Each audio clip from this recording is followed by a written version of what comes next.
Hello, everyone, and welcome to our broadcast today. My name is Anthony Citrolo, and the name of our broadcast is Firm Grasp on an Empty Bag. We'll talk to you a little bit about today's environment in terms of what's happening in the M&A market, in terms of what's happening with clients who are seeking exit strategies. I'm proud to have my guest today, and I'll introduce him shortly. Is Dennis O Rourke from Moritt Hock.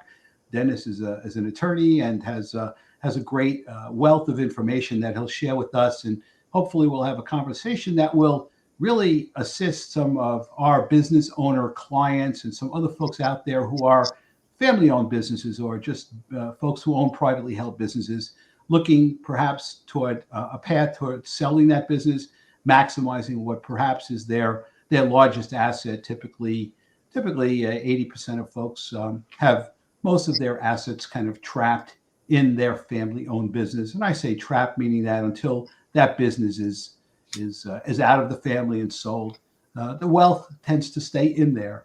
And it is our job as a team, Dennis, myself, and other folks who are involved in the process to help you turn that asset into cash, so you can really realize the benefits of years of hard work and dedication and just reliability that you've had for that business. And I've entitled with a little tongue in cheek, I've entitled the podcast "Firm Grasp on an Empty Bag" because a lot of folks who don't plan don't necessarily end up with perhaps that bag of cash maybe that they wanted at the end, and they don't necessarily realize what really makes one business more valuable and one maybe perhaps not as valuable. And I think your strategy for exit today is more important than any time in the past. And I'm really excited to have my good friend, attorney. He's very insightful and a relatable person, Dennis O Rourke, from Moritt Hock. And the thing I like, Moritt Hock is a firm with, Dennis, how many attorneys now? 85. There's 85 attorneys. They operate.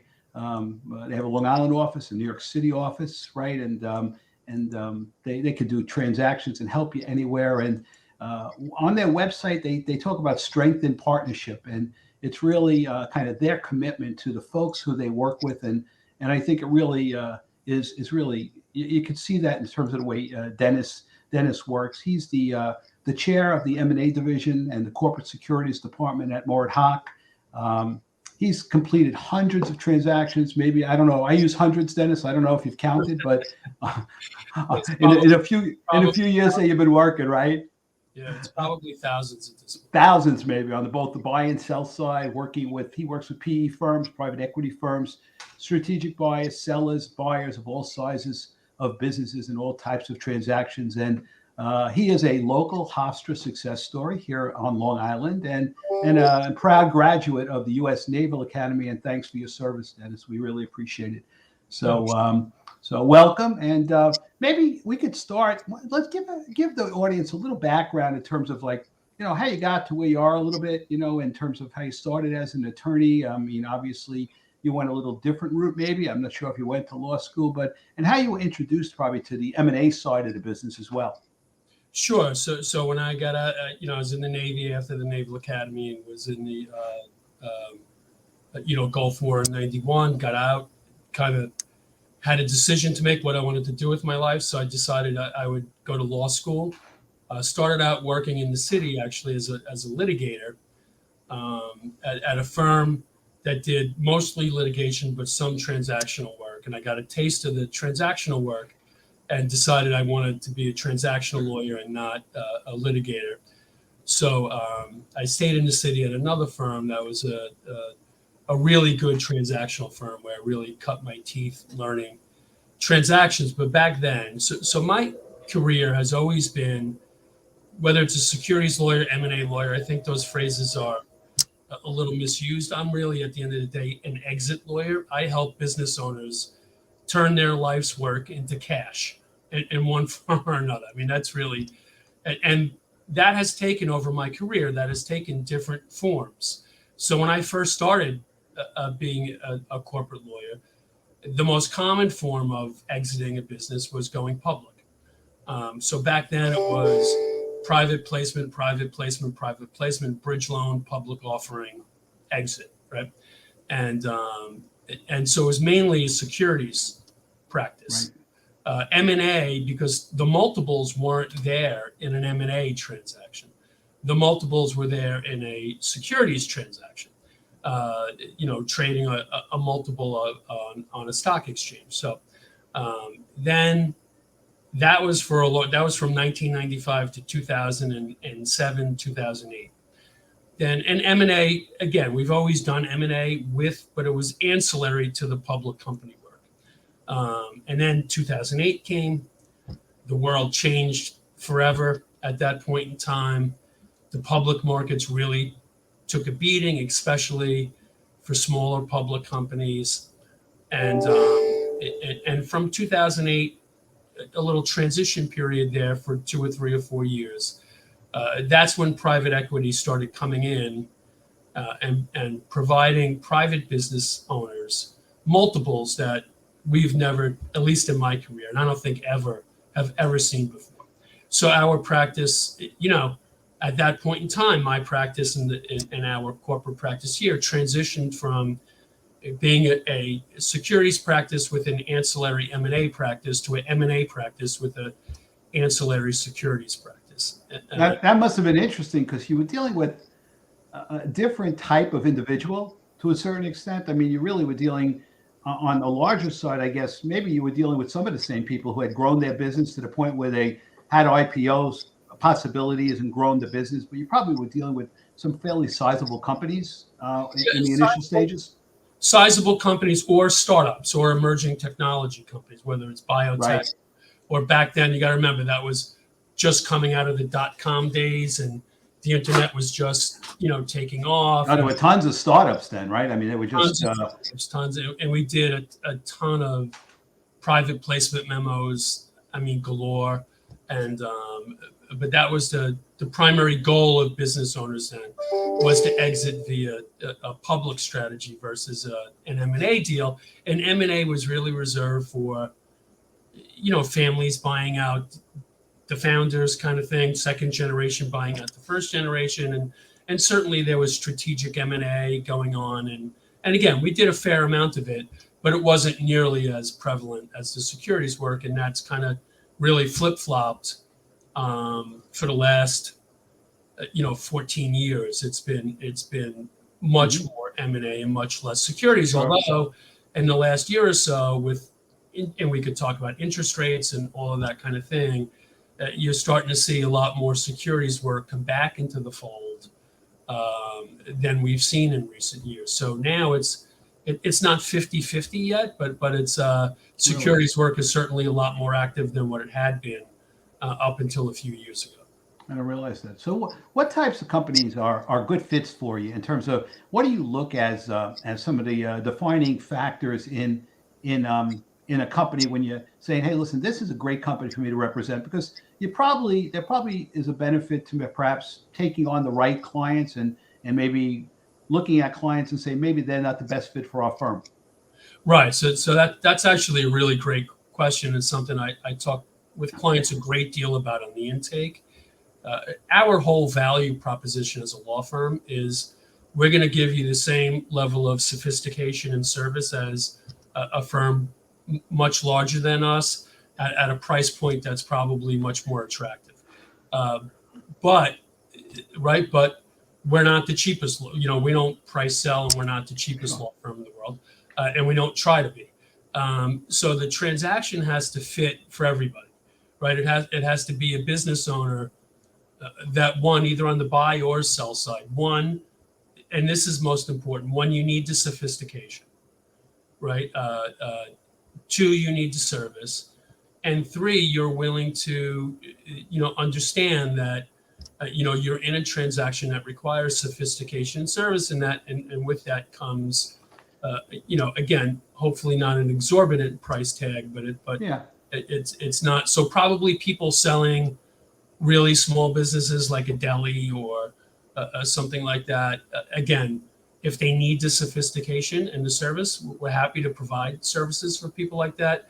But it may not be the best fit. Yeah, and I think, Dennis, I think a lot of folks, in my estimation, we work together, and and full disclosure. I think a lot of business owners, considering they're working with maybe what is their most valuable asset, are a little bit short-sighted in terms of looking at. I mean, folks ask me, sometimes they talk and say, well, what type of attorney should I hire? And I said, you got to hire somebody who's a quality guy who can get the job done, get the deal done, and also understand some of the nuances. And I said, don't really shortchange yourself by looking at price tag. Quite frankly, I think it's a real mistake. We have folks who are going through, and we're going through a $7 or $10 million transaction. I said, you're gonna net $7 or $10 million in your pocket. I go, really think about it, and it's an important fact that it could be a lot of money you leave on the table by really looking at people who perhaps don't have the requisite experience. And I think you guys do. And I say that on a regular basis to folks. They look at me and say, listen, I said, I'm not on commission. I'm not on commission, but I think for your own protection, quite frankly, with us working with somebody like yourself, it just makes the deal easier. Yeah. And that's the thing. Price, again, nobody wants to spend money they don't have to spend, right? Nobody does in any facet of life. So, but I agree with you, and I tell clients this right up front. You need to go with the lawyer you feel you're one most comfortable with, two who could represent you properly, three, again, I'll stress it again, a lawyer that has the sophistication you need, because Absolutely. Doing these deals is extremely sophisticated these days. And if you don't have a lawyer that does these deals day in, day out, you're making the wrong choice. And I say it on both sides. If there's a lawyer who you're more comfortable with, that's a little more expensive than me, you should use them. And if I'm the lawyer you're most comfortable with, whether I'm the same price, cheaper or more expensive than someone else, you should use me. This is a life event for just about all of our clients. Even on the buy side, it's extremely important. And you need to have professionals, not just lawyers, but accountants, investment bankers, insurance advisors. You need to have advisors that you trust, that you feel comfortable with, and that's what's most Absolutely. To get caught up in nominal amounts of money in comparison to the size of the transaction. To me is a mistake. It's a mistake. It's interesting. We never used the word only before the word money, right? Because, it's someone else's money. So I think that's one. Let me just switch gears a little bit. You do a lot of transactions. So what are some of the obstacles that you see that really prevent an owner, a business from really cashing out at full value? What are some of the things, like some of the kind of the big deal type of things that have really kind of undermined their ability to do that? Yeah, a couple of things. One that probably goes against what most people think. The best thing you could do as a business owner, just to maximize your value in a business, quite frankly, is to make yourself replaceable, is to build an organization that self-perpetuates, that operates without you, right? Because you're going to sell, the buyer's going to buy a business, and you're probably within 18 to 24 months, right? You're not going to be there anymore, right? And therefore, you need to have an organization that operates without you, and you need to build an organization that functions as if you're not there. Make yourself replaceable. That's I think the single biggest thing you can do. The second biggest thing you could do is selling your business. I always say this when I give these kinds of presentations. Selling your business is not an accident. A successful sale of your business is not an accident.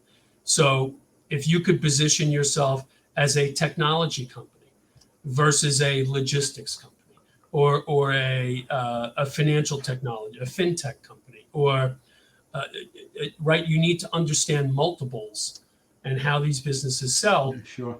And as you grow your business and deploy your capital, right, into your business and grow in certain directions, you should have your eye on what the buyers in your industry are looking for. And you should grow in that direction. Because if buyers want, proprietary software, and they don't want you to use off-the-shelf software, you should invest your capital in developing your own software. And it goes on and on and on with different industries. But you should look at what the leaders in your industry are doing, what they're buying. It's all available publicly in today's world with so much data available. And if you need to know where to go to get the data, you can reach out to me or to Anthony, and we could direct you into the right place to find the data. But you should have this should be a plan. It should be a plan that you should execute, and you should have a game plan in mind for how you're going to exit. So those are the two biggest things. The other thing, the third one that is out there, is if you have a really concentrated customer base. So if 90% of your business comes from one client, that's going to hurt your value. You should have as diverse a customer base as you can get, so you're not completely dependent on one client relationship for the success of your business. And Dennis, it's interesting. The three things you hit on are the three things we talk about all the time. We say, hey, no exit plan, and I tell folks, really start your exit plan when you start your business, right? Know what you're in, know where you're going, know where you're going to end up. I mean, I think that's really important. People look at you like you're crazy because sometimes, you have a business that starts like a man in a van, so to speak, but then it grows. The second biggest thing, like you said, no one to replace you. And we say no management team, right? There's no management team in place, and nobody wants to take over a business where you have no guidance or anything like that. We have to depend, hopefully, on the owner to stay. And that concentration part, man, is so important. There's so many transactions where the old owner thinks that the fact that they've had 7 customers for 30 years that make up 95% of their business is a fantastic thing. And, think about it. What does the buyer say to that? If you're looking at it, if you're talking to the buyer, and he sees a guy who has 7 customers who represent 95% of his customer base, and one of them is 28%, you're looking at it from a risk standpoint, right? And what would you typically advise the buyer in terms of what his risk is there? Well, I mean, the first thing you would want to do as a buyer is see if you could get a long-term contract with those clients. If you can, that minimizes your risk as much as you can, but you might ask for more rollover equity, right? So that the seller stays longer and has a vested interest in keeping those clients and does everything possible for you to keep those clients as long as you can. And the third thing is obviously pay less. But those are the three things if I was advising a buyer, how to protect your downside for loss of a client like that. That's what I would tell them. Yeah, and we've had some cases where they want to even carve out that larger client and pay them out separately. Almost pay them as an earn out on that one client. It doesn't go over real well with the seller because their thought process is that this client has been with me forever. But those are great points in terms of especially having more rollover in terms of making sure that the existing owner stays in place to make sure those folks focus on. So. The other thing is, I know you've been extremely successful in growing the practice. I know you're kind of out there in terms of making sure you network with the folks. Just give us an idea of what your thought process is to grow the practice. What kind of folks are you looking to speak with, and perhaps the culture around it as well. Yeah, so that's a good question. So, being a corporate M&A securities lawyer, it's a very intense practice area, right? So for us, what we do to grow our practice internally, meaning to get lawyers who could do the work, is we try to train them as young and give them a work-life balance that's attractive to them, so they stay. In terms of networking and growing the business development side, well, that's just so many people incorrectly think that business development is about, ball games, steak, and martinis, right? And it's really not. Business development, in my mind, is about expertise and presenting yourself as a person who a client would want to represent them. So you have to write that old saying, you shouldn't be acting like your current job, you should be acting like the job you want to have next, right? Kind of thing. Well, it's the same thing. You need to project an image and a skill set, and it needs to be real. right? Because if it's not real, you're going to get exposed really quickly in these transactions. Business development is much more about your skill set and how you present yourself and the type of person you are than it is about, schmoozing with people. Yeah, and look, I think and you have a good quality in terms of being relatable, right? And I know you're also an avid golfer, so if you have to get somebody on the golf course, it's possible. But I think most of our clients, they want to know that who we're working with is qualified, right? That they have the requisite experience, that they can get the transaction done, that they're going to protect their interests, that they're going to help maximize the value of the deal. And I think that's really when push comes to shove, those are the kind of things people look at. And I think not necessarily going to a hockey game with someone. It's nice to do that, but I think they really want to know that. And I'm wondering too, in your practice now, just give the audience a flavor of the type of transactions that you're working on. You can, of course, you can be as obviously all this information is confidential, but I wanted to kind of just get a flavor for the types of things that you're working on, whether they're public or private work, and without disclosing any information you can. Yeah, sure, happy to. So recently, again, as I said earlier, we're seeing an uptick in securities work. So we're actually doing an underwritten initial public offering now for a client, which is good to have.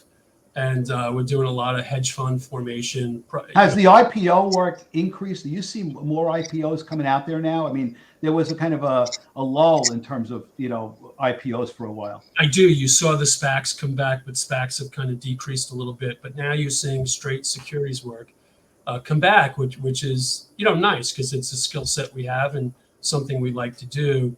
And I think as interest rates go up, with because remember, all these PE guys, most of them borrow most of the money that they use to buy these companies.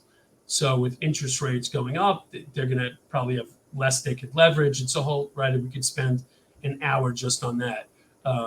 But that's, I think, led to an uptick in securities work. And you would ask me, so what am I seeing on the M&A side? What we're seeing, believe it or not, we've seen a real uptick in professional services companies. And I'm not sure if that's why that is. I'm not sure if the market has run out of all the other companies to buy, and this is just the next place where they're landing. So what kind of companies fit into that category, professional services? Sometimes the audience is confused by what really is what is a professional service company? Yeah, so they think of it as a law firm, but yeah, no, it's not law firms. I know. Really can't. It's hard to sell law firms, if not impossible. So it's really, although it is accounting firms, we are seeing sure. a real uptick in accounting. A lot of M&A in the accounting world. There's some big firms still merging. A lot of M&A in the accounting world. So insurance companies, insurance brokers, forget it. And the insurance world is, if you own an insurance brokerage firm, you should be actively looking to sell it. It is, the multiples are great. And there are what I call aggregators out there who are very, very active in buying insurance companies. I would say professional services or anything that's a billable hour business model. Or a project-based business model, but something where you're strictly charging for your time and expertise. And that, it could be commission-based, like an insurance company is, brokerage is, but it's anything where you're selling your time and knowledge and getting some kind of fee in return for that. You're not manufacturing, you don't have a software. So it could be IT services, it could be accounting firms, could be insurance companies, it could be,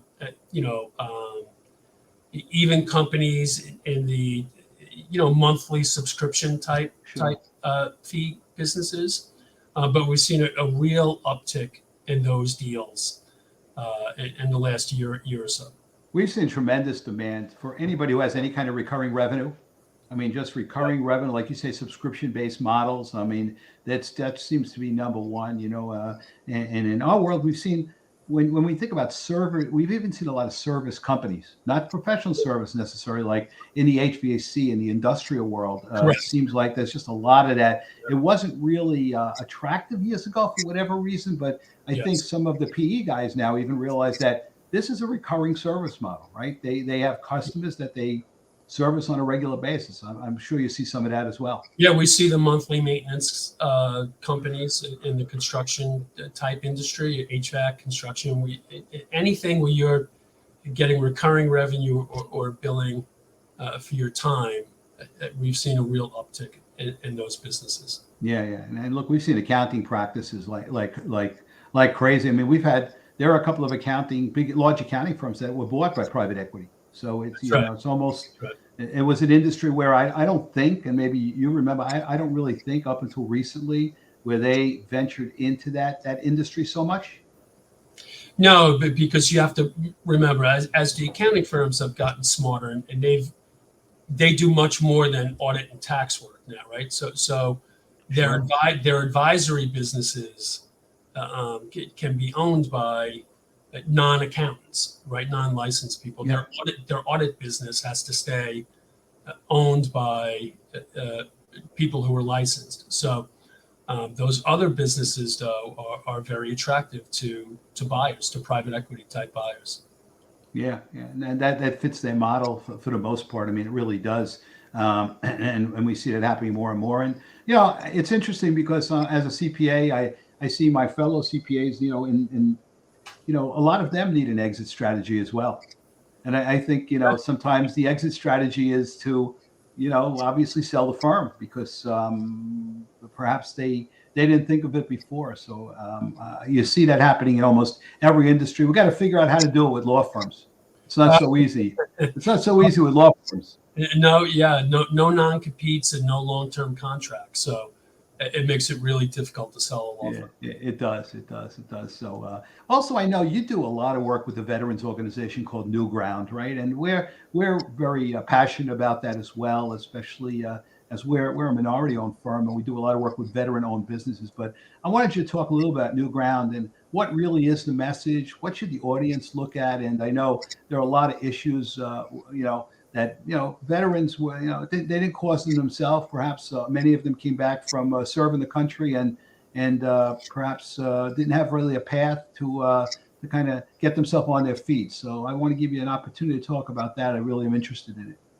Yeah, so New Ground is a great organization that helps essentially homeless veterans, and what we do is we don't focus on a Band-Aid, we focus on a cure, right? So we say we break the cycle of homelessness, right? It's about reestablishing and building those life skills that prevent you from becoming homeless in the first place, right? So they do help with housing and things like that, but you have to enter into the program, which teaches you life skills, everything, whether it's financial responsibility, life skills.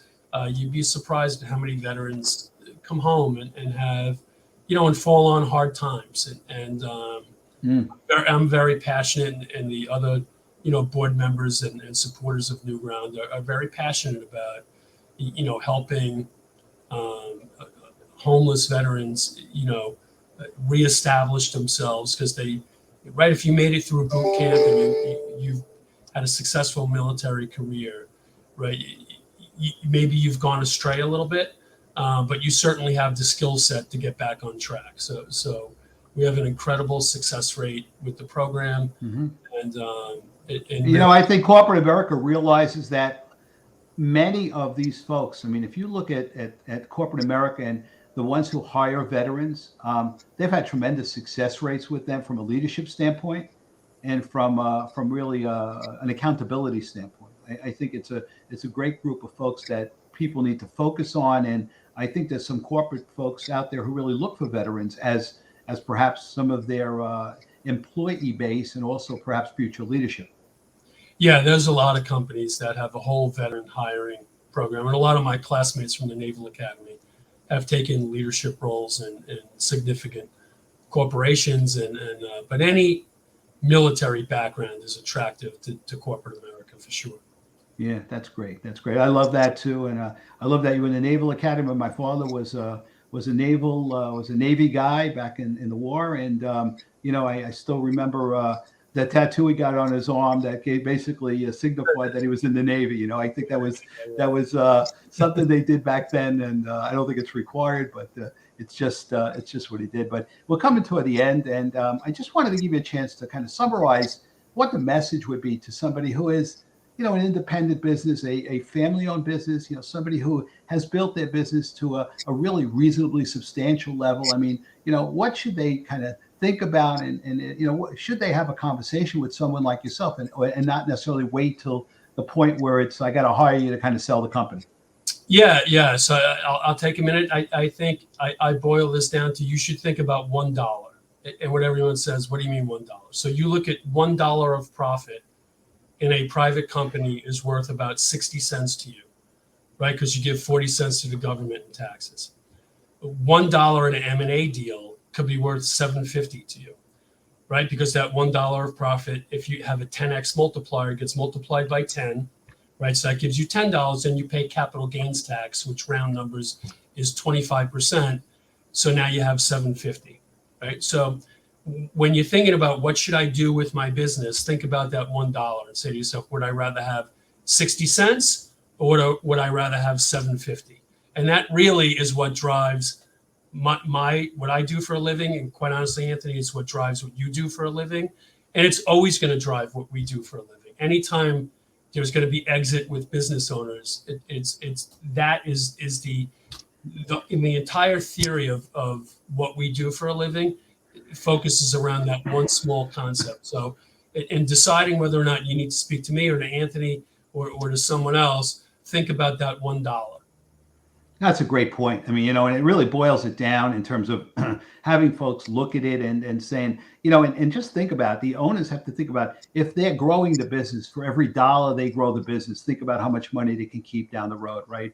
And somebody who grows the business by tens of thousands or hundreds of thousands or millions of dollars, and if they are getting the right guidance from folks, somebody like yourself or somebody like our firm, I think they really will be in such better shape, and quite frankly, they'll be able to kind of, develop a degree of financial freedom. I think that we would hope for everyone, especially business owners who've worked so hard their entire life.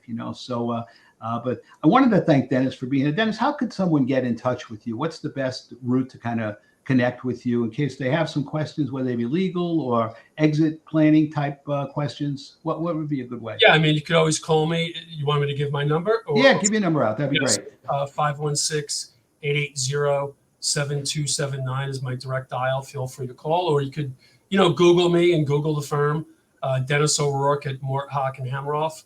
It comes right up, and you could shoot me a message right off the firm website.